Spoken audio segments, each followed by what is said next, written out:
적과 교전하는 지역에서는 집단 항명 수괴죄는 사형입니다.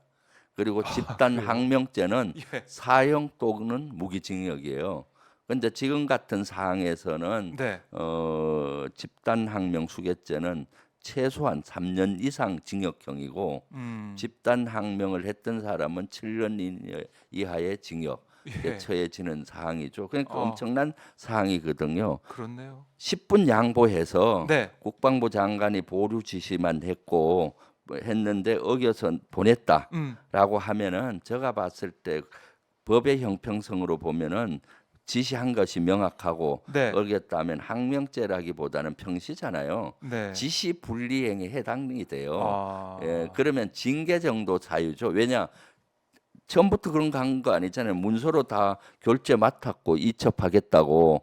그런데 그렇죠. 말로 이렇게 하다 보니까 말은 커뮤니케이션상 오해가 갈 수가 있잖아요. 네. 이해가 말한 사람도 문제이고 듣는 사람도 오해가 있었기 때문에 음. 이것은 조사를 해보고 지시 불이행 정도가 되는 거죠. 왜냐하면 법과 테두리 내에서 한 것인데 네. 거기에 착오가 생긴 거 아니에요. 음. 그렇기 때문에 지시 불이행 정도 사항인데도 불구하고 이것을 집단 항명죄니 뭐 집단 항명 수괴죄니 이렇게 하는 것은 이것을 이 수사가 과잉됐고 잘못됐다는 반증이라고 저는 처음부터 생각을 했는데 아니나 다를까 지금 막 바뀌고 있잖아요. 우왕좌왕. 처음에는 집단 항명 수괴죄라 했다가 네. 항명죄로 바꾸었고 그 그렇죠. 밑에 두 명은 집단 항명이 아니고 이 저 수사단장 혼자 판단해서 이첩한 아. 것이다 해서 두명 광역수사대장 중령하고 수사단 네. 입건됐던 두 명은 피의자 신분에서 참고인으로 음. 바뀌었잖아요. 세상에 처음에 참고인이 되었다 그렇죠. 피의자가 되는 예, 예. 거지. 처음부터 피의자라고 피의자였다가 딱 하고 압수수색하고 뭐 난리를 아. 지고 이래 보니 피의자가 아니네 참고인이네 이렇게 해서 돼버린 거죠. 쉽게 비교하면 빰때기 한 대 치고 뭐 무조건 먼저 때리고 때리고. 아닌갑네 너가 아. 아니다 하는 꼴이 되는 거죠. 이 사건 곧 요것만 가지고도 장관과 음. 해병대 사령관은 사과를 해야 되는 네. 겁니다. 군 검찰도 마찬가지고요. 이런 일이 아. 어떻게 있을 수가 그러니까요. 있습니까? 어떻게든 힘으로 네, 윽박질러 가지고 이 그러니까요. 사안을 조용히 예. 덮으려는 거 아닌가 예. 이런 그러니까 생각이 드는 이것이 상황. 여론이 막 네. 들끓고 자기들도 법적으로 검토해 보니까 이건 무리가 가니까 이제 집단 이제서야. 항명 수괴죄에서 항명으로 밑에 두 명은 아예 그 피의자에서 참고인으로 바꿔버린 게 그것이 네. 이제 이 수사 자체가 과잉 수사고 무리 수사고 엉터리 보여주네요. 수사다라는 걸 네. 보여주는 거죠. 어떻게 그 국가기관인 국방부가 이렇게 우왕좌왕할 수가 있습니까? 그러니까요. 네, 군의 지휘 체계, 이제 군의 이 대응을 보면 우리나 대한민국 군이 맞나라는 생각이 들 정도인데 아까 언급하신 것처럼 그 행안위 소관이라고 말씀하신 부분 있지 않습니까? 네, 예, 경찰. 네, 이것도 의원님의 좀 생각을 여쭙고 싶은데 그러니까 경찰에 넘어간 네. 해병대 수사단에서 넘긴 자료가 국방부에서 그 찾아온 거 아니에요? 네, 그 그렇죠. 자료를 네, 그날 오후에 네. 이게 가능한가요? 이게 이것은 상식적으로 가능한지. 불법적인 소지가 너무 많죠. 그래서 행안위에서 이거를 조사를 하려고 하는데 네. 그날 사항이 너무 허무맹랑하고 엉터리입니다. 그날 오전에 해병대 수사단이 직접 경북 경찰청 안동에 있어요. 찾아가서 자료를 한 2시간 설명하고 어허. 자료도 설명하고 예. 넘겼다 해요. 오전 중에. 그리고 나서 이제 보고를 한 거죠. 네. 그러니까 이제 수사단장이 그 보고를 했고 네. 해병대 사령관이 이제 점심 때쯤 국방 차관한테 전화를 했어요.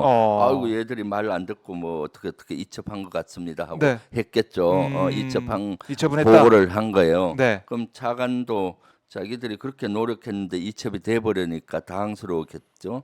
그래서 바로 해외 출장 나간 국방부 장관한테 보고를 했고 예. 그다음 국방부 장관은 추정컨대 직접 군 검찰에 전화를 한 것 같아요. 경찰에. 예, 아니 군 검찰에. 군 검찰에. 예, 이것은 항명죄라 아, 바로 이거 조사하라 그렇게. 뭐 이런 식으로 했던 걸로 보여져요. 왜냐하면 차관한테 당신이 지시했냐 서류를 압수해 다시 찾아오라는 걸 당신이 지시했냐라고 물어봤더니 예. 국방차관은 저는 안 했습니다.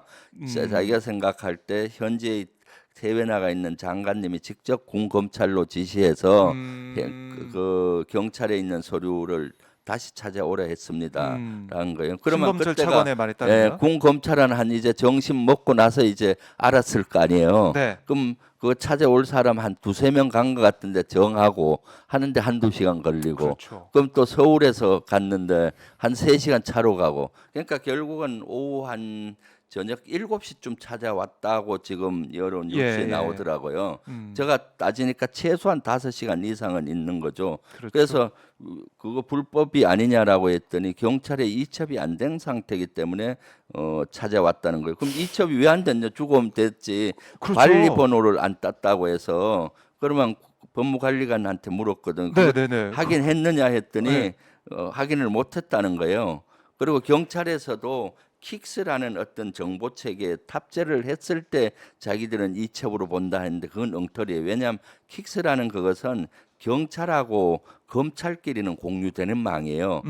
경찰에서 검찰로 넘어갈 때는 그것으로 자료가 넘기기 때문에 접수되는데 네네. 군하고는 공유가 안 돼 있어요. 그러니까 아. 이걸 서류를 주고 오면 이첩이 된 이첩이죠. 것이지. 예. 그것은 자기들이 거기에 킥스에 올리고 안 올리고는 상관없는 자기들의 거죠. 행정 절차인데 그래서 경북 경찰청도 여기에선 문제가 있다고 봐요. 그래서 조사가 필요한 것이죠. 네. 예. 접수가 안 돼서 가지고 왔다 뭐 이렇게 네, 군에서는 얘기하고 있던데 네, 이것도 이상해요. 이것도 그러니까요. 조사가 필요해 보이는 사안이다라고 네. 말씀을 하신 거고 예, 쭉 저희가 이제 흐름을 따라와 봤습니다. 그랬더니 이상한 거 투성이잖아요. 네. 의문 그럼요. 투성이잖아요. 네, 왜 이렇게까지 무리를 했을까? 우리 의원님의 이 추정, 네. 생각, 판단 이걸 좀 저희가 다시 한번 듣고 이것은 싶습니다. 사실은 큰 국방부 장관이 자기 결재하고 하루 아침에 바꾸지는 않았을 거예요. 왜냐하면 그냥 결재 과정에서도 배석했던 정책실장이나 대변인들도 네. 이것은 엄정히 수사했다라고 반응을 했으니까 음, 그럼 그 위에 국가안보실이나 그 윗선의 입김이 작용해야만이 이 정도 가행 반응을 하는 겁니다. 그러니까 국방부 자체 안절- 이제 판단해가지고 예. 결제했는데 생각해 보니까 어. 이건 너무한 것 같은데라고 바꾸는 차원이 아니라는 거죠. 그렇죠. 그러면은 저 국방부 장관이 전화해서 음. 이러기 때문에 보류해. 네. 그리고 서면으로 문서로 명령. 해서 딱 명령하면 끝나는 그럼 일이에요. 끝. 그걸 다 따르는데 막 구차하게 본인도 하고 차관도 설명하고 법무관리관도 막 설명하고 하잖아요. 그러면 이제 그 윗선 윗선. 최고 윗선까지 이것이 반응하지 않고는 네. 이렇게 되기 어려워요. 음. 통상 안보실장이 안보실에 보고해서 안보실에서 한다고 해도 네. 이렇게까지 가기는 어렵다. 통상 안보실장과 국방부 장관은 의견 네. 충돌이 있을 때가 많아요. 예전에도 보면은 아. 그럴 때 장관이 훨씬 더 잘 알잖아요. 본인이 결재한 거니까. 네. 그럼 설득을 시켜요. 이렇게 하면은 뭐 직권 남용이 걸리고 수사 방해가 예, 예. 되니까 이대로 해야 됩니다. 법대로 이렇게 설득을 했을 텐데 어떤 더 윗선의 입김이 작용을 했지 않나 하는 것이 합리적인 추론인데고 그래서 네. 운영위에서도 따져보고 국방에서도 따져보고 그것이 안 되면은 특검까지 가야 되겠죠. 특검까지 가야 된다. 네. 이거는 그냥 넘어갈 수 없는 사안이다 이런 말씀이신데 네. 그래서 지금 뭐 국가안보실 차원에 그러니까 네. 이 김태호 차장과 또 이정섭 국방부 장관과 또 임성근 해병대 1사단장 네. 뭐 이제 뭐 MB 정부 시절에 같이 뭐 근무했던 인연이 작용한 게 아니냐라는 얘기도 나오고 있던데 이종섭 장관은 1사단장과 개인 친분이 없다 뭐 이렇게도 네. 얘기를 했다고 그래요. 그래서 뭐 어떤 개인적인 그런 인연이나 이런 게 작용한 건 아니다라는 식의 또 이종섭 장관은 뭐 언론에다가 얘기를 하고 있다고 하던데 개인 어떻게 인연을 어느 들으셨어요? 정도 봐야 되나요? 개인적 저도 일사단장은 잘 알고 있어요. 군에 오래 근무하니까. 예. 그러니까 그것은 구차한 별명이고요. 음. 그래서 정확히 그 국방부 장관이 해명할 필요가 있어요. 그리고 조사도 할 필요가 있고요. 네. 네. 조사를 해야 된다. 네. 근데 의원님이 이제 검찰 개입설 네. 이것도 좀 언급하셨던데 네. 이건 어떤 내용입니까? 그것은 제가 제보를 여러 군데서 받았었거든요. 네. 보통 때 같으면 그냥 넘어갔을 텐데 지금이 검찰공화국이잖아요. 예, 예. 그래서 검찰에서도 왜 좀 이상한 행동이 있어서 문제 제기를 한 어. 거예요. 그런 포항지청 검사가 네. 군에 전화를 군 쪽 정확하지는 음. 않는데 음. 군에 자꾸 전화를 해서 그 자료를 빨리 넘기라 뭐 이런 전화를 어. 받아 군에 했다고 그런 해요. 제보가 그래서 들어왔습니까? 예, 그런 예. 것들이 있어서 그러면은 선제적으로 이렇게 할 수도 있지만은 네. 뭔가 압력을 넣기 위해서 한 것이 아닌가라는 생각도 들어서 음. 국방부 법무관리관한테 이걸 확인했어요. 예, 예. 이런 얘기가 들리는데 확인해 봤느냐 군에서 국방부에서 그랬더니 법무관리관도 자기도 들었다. 포항지청에 있는 검사가 예. 해군 본부 군 검찰에게 전화해서 한 것은 들었고 음. 본인은 정보 공유 차원에서 전화한 걸로 알고 있다라는 거예요. 그럼 보통 때 같으면 뭐 그럴 수 있겠다라고 하지만은 예. 지금은 지금 우리 윤석열 정부는 어떻나요? 검찰공화국 네, 그런 있잖아요. 비판을 받고 있죠. 검사들의 세계지 않습니까? 네. 그래서 이것도 선제적인 업무를 하기 위한 것인지 네. 외압을 행사하기 위해서 한 것인지 그런 음. 것도 조사가 필요하죠. 왜냐하면 이것도 정상적이지 않거든요. 군에서 초동 조사를 하면은 경북 경찰청 네, 경찰에 이첩이 돼서 이제 넘기면은 이첩이 되면 거기서 조사하고 경찰이 그다음 검사들하고 음. 공유하는 거 아니겠습니까? 프로세스가 돼 근데 있죠, 그렇게. 왜 본인들이 나서서 그래서 법조인들한테도 물어보니 그건 되게 이상한 행동이다라고 하더라고요. 그렇기 어. 때문에 이런 것도 확인을 해 봐야 된다 이렇게 생각하는 거죠. 네.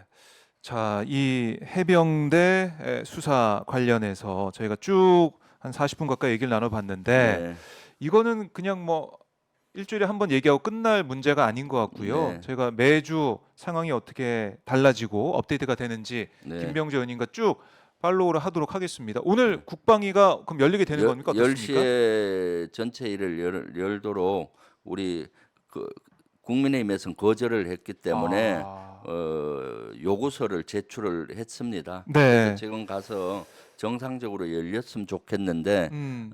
국방위원장 한기호 국방위원장이 정식으로 열지 의문이죠. 예. 그렇게 되면은 이종석 장관을 네, 포함한 네, 그러니까 이 네. 관련자들이 나옵니까? 안 나옵니까? 원래 나오도록 요청을 했죠. 요청을 전체. 했는데 예, 한기호 이제 국민의힘 예. 소속 국방위원장의 판단에 네, 따라 네. 안 나올 수도 있다 이렇게 볼 수 그렇죠. 있습니까? 예. 아, 그럼 국방부 위원장하고 저희 야당 의원들만 열리는 기형적인 국방위가 열릴 것 같은 파행이 될 느낌이 가능성이 드는데 있다. 파행이 되겠죠. 그러면은 다음 주 월요일 날 네. 국방위가 열리게 돼 있습니다. 그거는 원래 여야 월요일. 합의로 열리게 예, 되는 거고. 다음 주 월요일하고 금요일은 네. 원래 이 사건 때문이 아니라 지금 예산 심의를 하거든요. 네. 예산에 대한 질의와 그 여러 가지 현안 질의를 였었는데 오늘 만약 못 한다면 다음 주 월요일 날 국방위에서 예. 따져보려고 합니다.